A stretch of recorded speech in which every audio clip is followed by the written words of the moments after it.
For Susheela Raman, music is all about escaping definition. If the British-born and based musician seems emphatic on this point, shared over coffee in a park in North London, it's because she has never really fitted in anywhere. Born to Tamil parents, Raman has spent a career shrugging off labels. World music, a racist marketing category. I hated ethnic. I've often been told I should sound more Indian feminist. I'm always striving for expression that could go beyond gender, beyond ethnicity, she says. Her latest project is equally liberationist in spirit. On 30 September, Raman will host Sacred Imaginations at the Barbican Center, a concert of sacred music for secular people. The lineup, curated by Raman and her husband music partner, Sam Mills of Real World Records, boasts esoteric virtuosos from around the globe who are united in their working knowledge of Eastern and early Christian music.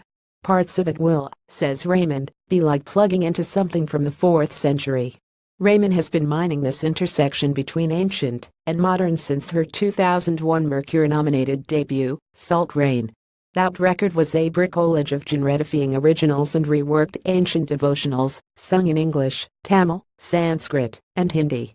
6 albums on, she remains an independent artist with a well-stamped passport, having studied with Bals in Bengal, Sufis in South Asia, and having benefited from the tutelage of Tamil Nadu devotional matriarch Kavai Kamala. For Ghost Gamelan, Raman's forthcoming 7th album, she went to Surakarta, Indonesia in search of gamelan musicians. Of her collaborations generally, she says many of the traditions I work with happen to be quite patriarchal. The Kawala Sufis singers from South Asia, for example, their daughters aren't allowed to sing.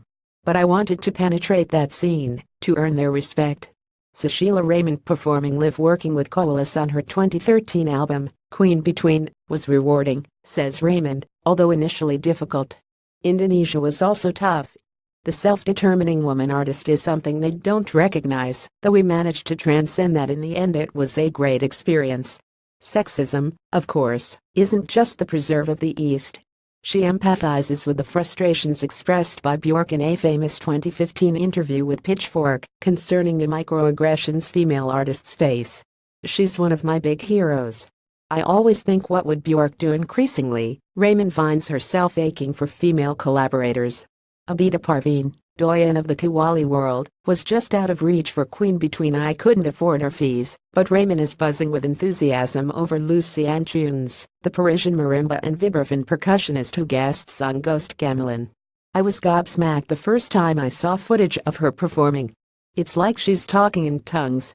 She's from that Stockhouse engine cage sort of world. Raman's longest-standing collaborator, Mills, is still very much her linchpin.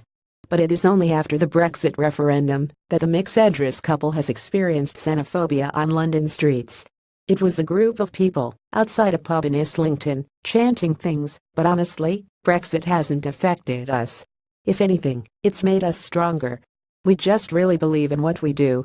She's buoyed by women such as Safiya Khan, the smiling, edel-defying protester who went viral after a Birmingham rally.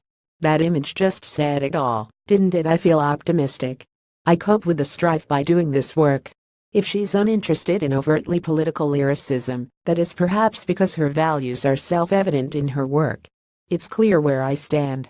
I'm trying to create a space where I can bridge worlds, not keep them apart. It's a practice that speaks to the cultural appropriation debates raging in mainstream pop culture, debates Raman doesn't keep up with. I'm committed to the idea of unity, especially now, when there are so many forces trying to divide us. It doesn't mean you pretend everyone is the same. There will be contradictions and complexities, but I think celebrating our commonalities is vital. Extremism of all kinds should be resisted, says Raman, from the US's cross-burning fascists to the institutional Islamophobia she has witnessed under India's Modi government. Sacred Imaginations is, subconsciously, part of that resistance, a chance for a diverse audience to experience unity and transcendence collectively, through music. We hope we can share some of the beauty, intensity, and rapture of sacred music freed from dogma. Susheela Raman performs Sacred Imaginations at the Barbican Center in London on 30 September.